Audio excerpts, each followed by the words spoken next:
be showing you how to use tungsten lead powder to swing weight a golf club. This is the most professional way to add swing weight points to a golf club. So you're putting it towards the head end of the golf club, but the cool thing about the lead powder is you don't see it at all. So it essentially kind of works like a tip weight, but it's generally going to be used for putters. You can use it for anything, but it's awesome for putters because sometimes they don't make the size tip weights that you need to put in the end of a putter shaft. So in this case, I'll be using a wedge, mostly because I've already drilled out a hole for a counterweight, and it just makes it extremely convenient because I can just drop lead powder without taking off the grip. But if you don't counterweight your clubs, then you'll probably have to either save the grip, take it off, or just cut it off and put a new one on after you put the lead powder down it. So this is what the container looks like. You can buy this at GolfWorks or any store, or not any store, but they'll sell it online at most golf stores.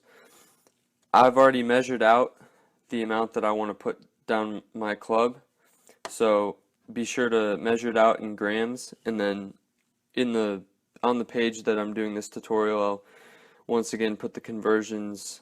I think it's 2 grams equals 1 swing weight point, so be sure to measure that out. Now I've got to put the lead powder down the shaft, and I usually do this with a funnel to avoid any spillage. So put the funnel at the end of the shaft, and then, I'm sorry if it gets out of the camera angle, but then you're going to pour it down the funnel.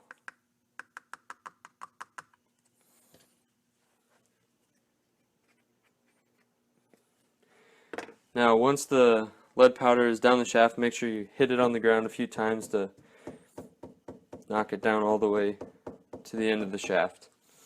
And then the final step is to use a cork, which is sold on GolfWorks.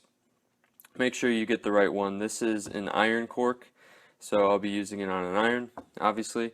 There are also wood corks, just because the end of a wood shaft gets a little bit narrower than an iron does. So when I do this, I'm actually, some people say you don't have to, but I like to play it safe and use a little bit of epoxy. Not much, just enough so that the cork never comes loose.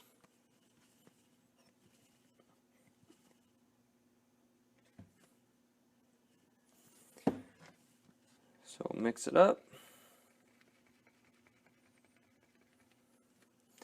And I just put it on the sides. I don't put it on the top or the bottom.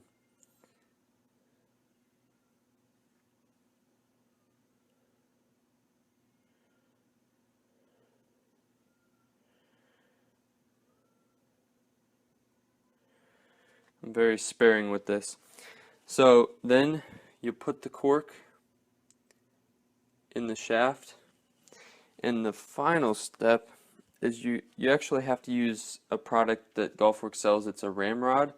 I can't fit it in the entire camera, but you can see it's pretty long.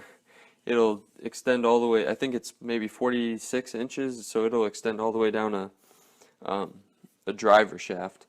But anyways, we'll put the ramrod, if I can get this in the camera, it's kind of tough. We'll start pushing this cork down with the ramrod.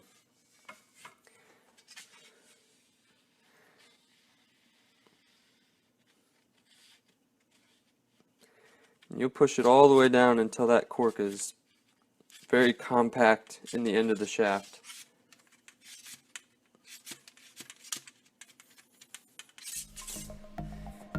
And once it's compact down in the shaft, the epoxy will start working, and you've got your club swing weighted.